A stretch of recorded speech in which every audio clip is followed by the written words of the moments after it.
Hi everyone, നമ്മൾ ഇന്ന് ഈ വീഡിയോയിൽ സംസാരിക്കാൻ പോകുന്നത് GST രജിസ്ട്രേഷൻ, അതിൻ്റെ ആപ്ലിക്കബിലിറ്റി, ഈ ഒരു വിഷയത്തെക്കുറിച്ചാണ്.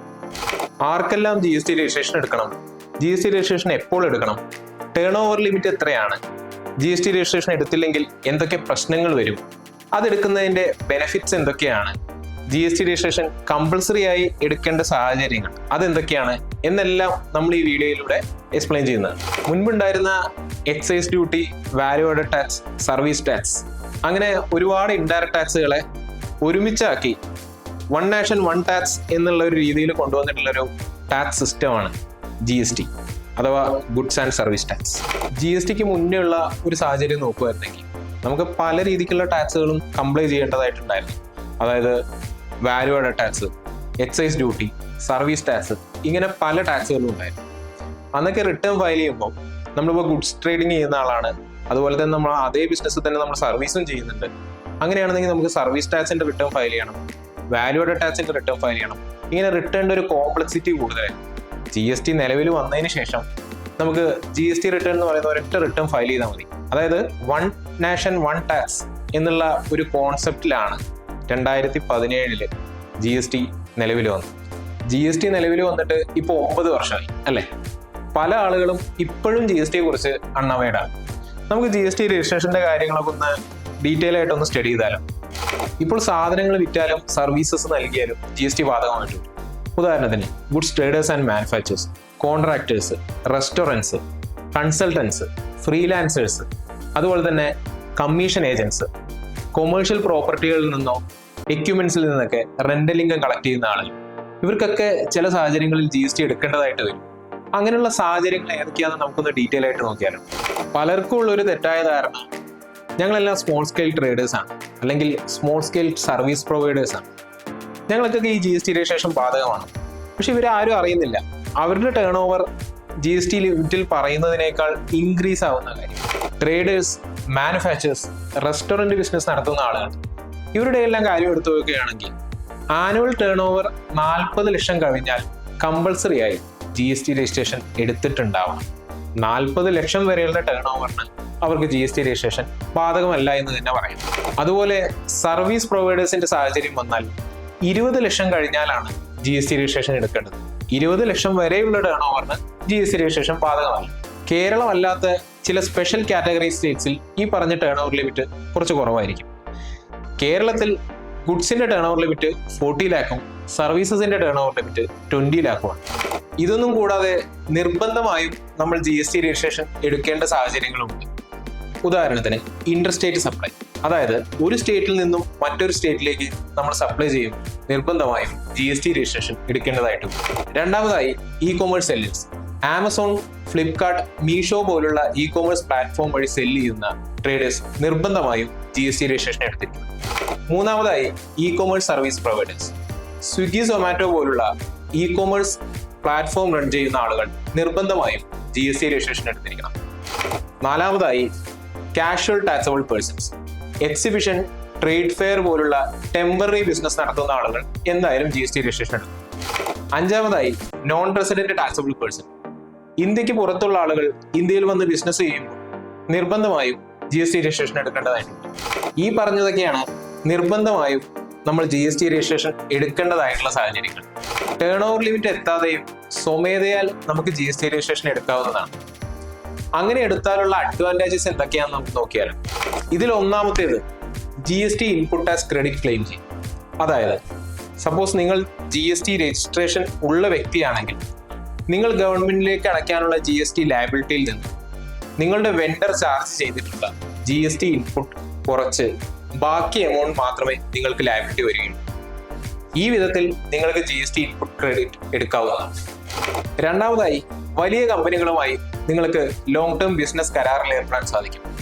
ഇപ്പോൾ റെപ്യൂട്ടഡ് ആയിട്ടുള്ള വലിയ പല കമ്പനീസും GST രജിസ്ട്രേഷൻ ഉള്ള വെൻഡേഴ്സുമായാണ് കരാറിൽ ഏർപ്പെടാൻ പ്രിഫർ ചെയ്യുന്നത്. സപ്പോസ് നിങ്ങൾക്ക് GST രജിസ്ട്രേഷൻ ഇല്ലെങ്കിൽ അത്തരത്തിലുള്ള കരാറുകൾ നിങ്ങൾക്ക് നഷ്ടമാവാനും നിങ്ങളുടെ ഫ്യൂച്ചർ ഗ്രോത്തിനെ തന്നെ അത് ബാധിക്കാനും ചാൻസ് ഉണ്ട്. മൂന്നാമതായി GST രജിസ്ട്രേഷൻ എടുക്കുന്നത് വഴി നിങ്ങളൊരു ടാക്സ് പെയർ ആണെന്നുള്ള റെക്കഗ്നീഷൻ കിട്ടുകയും ബാങ്ക് പോലുള്ള ഫിനാൻഷ്യൽ ഇൻസ്റ്റിറ്റ്യൂഷനിൽ നിന്നും ലോൺ കിട്ടുവാനുള്ള സാധ്യത കൂട്ടുകയും ചെയ്യും. അതുപോലെ തന്നെ നിങ്ങളുടെ ഫ്യൂച്ചർ ഗ്രോത്ത് പ്ലാൻ ചെയ്ത് GST രജിസ്ട്രേഷൻ തുടക്കത്തിൽ തന്നെ എടുക്കാവുന്നതാണ്. ഇതിലൂടെയൊക്കെ GST രജിസ്ട്രേഷൻ നിങ്ങളുടെ ബിസിനസ് ക്രെഡിബിലിറ്റിയാണ് വർദ്ധിപ്പിക്കുന്നത്. ഇനി നമുക്ക് GST ടാക്സ് കംപ്ലയൻസിൽ വരുന്ന 2 സ്കീമിനെ കുറിച്ച് സംസാരിക്കാം. ഒന്നാമതായി റെഗുലർ സ്കീം. റെഗുലർ സ്കീം എന്ന് പറയുമ്പോൾ ഇവിടെ നമ്മൾ ടാക്സ് കസ്റ്റമേഴ്സിൻ്റെ നിന്നും കളക്ട് ചെയ്ത് ഇൻപുട്ട് ടാക്സ് ക്രെഡിറ്റ് കുറച്ച് ബാക്കി എമൗണ്ട് ഗവൺമെന്റിലേക്ക് അടയ്ക്കും. അടുത്തതായി കോമ്പോസിഷൻ സ്കീം. ഇവിടെ നമ്മൾ കസ്റ്റമേഴ്സിൻ്റെ ടാക്സ് കളക്ട് ചെയ്യുന്നില്ല, അതുപോലെ ഇൻപുട്ട് ടാക്സ് ക്രെഡിറ്റ് ക്ലെയിം ചെയ്യുന്നില്ല. ഇവിടെ നമ്മളൊരു സ്മോൾ റേറ്റ് ഓഫ് ടാക്സ് ആണ് ഗവൺമെന്റിലേക്ക് അടയ്ക്കുന്നത്. ഉദാഹരണത്തിന് നിങ്ങളൊരു ട്രേഡർ ആണെങ്കിൽ 1% ഓഫ് ടാക്സ്, ടോട്ടൽ ടേൺ ഓവറിന്റെ 1% ഓഫ് ടാക്സ് നിങ്ങൾ ഗവൺമെന്റിലേക്ക് അടയ്ക്കും. നിങ്ങളൊരു റെസ്റ്റോറൻറ്റ് ബിസിനസ് റൺ ചെയ്യുന്ന ആളാണെങ്കിൽ 5% ഓഫ് ടാക്സ് അടയ്ക്കും. അതുപോലെ നിങ്ങളൊരു സർവീസ് പ്രൊവൈഡർ ആണെങ്കിൽ 6% ഓഫ് ടാക്സ് അടയ്ക്കും. ഇതെല്ലാം നിങ്ങളുടെ ടേൺ ഓവറിനെ ബേസ് ചെയ്തിട്ടുണ്ട്. റെഗുലർ സ്കീമിനും കോമ്പോസിഷൻ സ്കീമിനും അതിൻ്റെതായ അഡ്വാൻറ്റേജസും ഡിസഡ്വാൻറ്റേജസും. ആദ്യം നമ്മൾക്ക് റെഗുലർ സ്കീമിലോട്ട് പോകും. റെഗുലർ സ്കീമിന്റെ അഡ്വാൻറ്റേജസ് എന്തെന്നാൽ നമുക്ക് ഇൻപുട്ട് ടാക്സ് ക്രെഡിറ്റ് ക്ലെയിം ചെയ്യും. അതുപോലെ ബിസിനസിന്റെ ടേൺ ഓവറിന് യാതൊരു ലിമിറ്റേഷനുമില്ല, നമുക്ക് ഇന്റർസ്റ്റേറ്റ് സപ്ലൈ ചെയ്യാവുന്നതാണ്. ഇനി ഇതിന്റെ ഡിസഡ്വാൻറ്റേജസിലോട്ട് വരികയാണെങ്കിൽ കോമ്പോസിഷൻ സ്കീമിനെ അപേക്ഷിച്ച് റെഗുലർ സ്കീമിൽ ടാക്സ് റിട്ടേൺ ഫയലിംഗ് കോംപ്ലക്സിറ്റി കുറച്ച് കൂടുതലാണ്. അതുപോലെ തന്നെ നിങ്ങളുടെ പ്രൊഡക്റ്റിന്റെ അല്ലെങ്കിൽ സർവീസിന്റെ പ്രൈസിങ് കൂടുവാനുള്ള ചാൻസസും ഉണ്ട്. കാരണം നമ്മളിവിടെ കസ്റ്റമേഴ്സിൻ്റെ നിന്നും ടാക്സ് കളക്ട് ചെയ്യുന്നതുകൊണ്ടാണ് ഇങ്ങനൊരു വേരിയേഷൻ വരുന്നത്. ഇനി കോമ്പോസിഷൻ സ്കീമിന്റെ അഡ്വാൻറ്റേജസിലോട്ട് വരുമ്പോൾ റിട്ടേൺ ഫയലിംഗ് പ്രോസസ് വളരെ സിമ്പിൾ ആണ്. നമ്മളുടെ ടേൺ ഓവറിനെ ബേസ് ചെയ്ത് ഒരു ഫിക്സഡ് റേറ്റ് ഓഫ് ടാക്സ് ആണ് ക്വാർട്ടർലി നമ്മൾ ഗവൺമെന്റിലേക്ക് റെമിറ്റ് ചെയ്യുന്നത്. അതുപോലെ തന്നെ കസ്റ്റമേഴ്സിന്റെ കയ്യിൽ നിന്നും ടാക്സ് കളക്ട് ചെയ്യാത്തത് കൊണ്ട് നമ്മളുടെ പ്രോഡക്റ്റ് പ്രൈസിങ് ഒരുപാട് കൂടുന്നുമില്ല. എന്നാൽ ഈ സ്കീമിനും അതിൻ്റെതായ ഡിസഡ്വാൻറ്റേജസ് ഉണ്ട്. ആദ്യത്തേത് എക്സ്പോർട്ട് സപ്ലൈ, ഇൻട്രസ്റ്റേറ്റ് സപ്ലൈ ഇവയൊന്നും സാധ്യമല്ല. ഇനി രണ്ടാമത്തേത് ടേൺ ഓവർ ലിമിറ്റ്. ട്രേഡേഴ്സിനും മാനുഫാക്ചേഴ്സിനും 1.5 കോടി വരെയും സർവീസ് പ്രൊവൈഡേഴ്സിനാണെങ്കിൽ 50 ലക്ഷം വരെയും മാത്രമേ ഈ ഒരു സ്കീം ഓപ്റ്റ് ചെയ്യാൻ സാധിക്കുകയുള്ളൂ. മുൻപുണ്ടായിരുന്ന KVAT രജിസ്ട്രേഷനെ അപേക്ഷിച്ച് നോക്കുമ്പോൾ GST രജിസ്ട്രേഷൻ വളരെ സിമ്പിളും നോർമലും ഫുള്ളി ഓൺലൈൻ പ്രോസസ്സുമാണ്. അതുപോലെ തന്നെ പ്രീ ഡെപ്പോസിറ്റ് പോലുള്ള പ്രോസസ്സ് ആവശ്യമില്ല. ഇനി GST രജിസ്ട്രേഷന് എന്തൊക്കെ ഡോക്യുമെന്റ്സ് ആണ് ആവശ്യമെന്ന് നോക്കാം. നിങ്ങളൊരു പാർട്ണർഷിപ്പ് അല്ലെങ്കിൽ ഒരു LLP, അതും അല്ലെങ്കിൽ ഒരു കമ്പനിയാണ് റൺ ചെയ്യുന്നതെങ്കിൽ ഇവിടെ വേണ്ട ഡോക്യുമെന്റ്സ് എന്ന് പറയുന്നത് ഓണേഴ്സിന്റെ KYC, അതുപോലെ കമ്പനിയുടെ KYC, ബിസിനസ് അഡ്രസ് പ്രൂഫ്, ഇത്രയൊക്കെയാണ്. ഇനി നിങ്ങളൊരു പ്രൊപ്പറേറ്റർഷിപ്പ് ആണ് റൺ ചെയ്യുന്നതെങ്കിൽ ഇവിടെ ഓണറിന്റെ KYC, ബിസിനസ് അഡ്രസ് പ്രൂഫ് ഇതൊക്കെയാണ് വേണ്ടത്. ഇവിടെ കമ്പനി KYC എന്താണെന്ന് നോക്കാം. കമ്പനി KYC എന്ന് പറയുമ്പോൾ അത് നിങ്ങളുടെ പാർട്ണർഷിപ്പ് ഡീഡ് ആയിരിക്കാം, അല്ലെങ്കിൽ LLP രജിസ്ട്രേഷൻ സർട്ടിഫിക്കറ്റ് ആയിരിക്കാം, അല്ലെങ്കിൽ കമ്പനി ഇൻകോർപ്പറേഷൻ സർട്ടിഫിക്കറ്റ് ആയിരിക്കാം. ഇനി ബിസിനസ് അഡ്രസ് പ്രൂഫ് എന്ന് പറയുന്നത് അത് 3 തരത്തിലുണ്ട്. ആദ്യത്തേത് റെന്റഡ് ബിൽഡിംഗ് ആണെങ്കിൽ, അതായത് നിങ്ങൾ ബിസിനസ് ചെയ്യാൻ പോകുന്ന ബിൽഡിംഗ് റെന്റഡ് ആണെങ്കിൽ അവിടെ റെന്റൽ എഗ്രിമെന്റും ടാക്സ് റെസിപ്റ്റുമാണ് വേണ്ടത്. ഇനി നിങ്ങൾ ബിസിനസ് ചെയ്യാൻ പോകുന്ന ബിൽഡിംഗ് നിങ്ങളുടെ ഓൺ ബിൽഡിംഗ് ആണെങ്കിൽ അവിടെ ഓണർഷിപ്പ് സർട്ടിഫിക്കറ്റും ബിൽഡിംഗ് ടാക്സ് റെസിപ്റ്റുമാണ് വേണ്ടത്.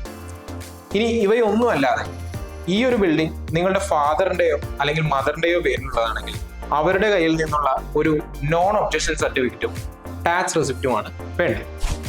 ഇവയൊക്കെയാണ് GST രജിസ്ട്രേഷൻ എടുക്കാൻ ആവശ്യമായിട്ടുള്ള ഡോക്യുമെന്റ്സ്.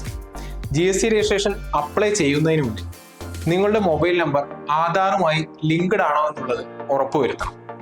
സാധാരണ GST രജിസ്ട്രേഷൻ അപ്ലൈ ചെയ്ത് കഴിഞ്ഞാൽ മിനിമം 7 to 10 വർക്കിംഗ് ഡേയ്സ് വരെയാണ് എടുക്കാറുള്ളത്. ഇതുവരെ നമ്മൾ സംസാരിച്ചത് GSTയെ കുറിച്ചുള്ള ഒരു ഓവർവ്യൂ മാത്രമാണ്.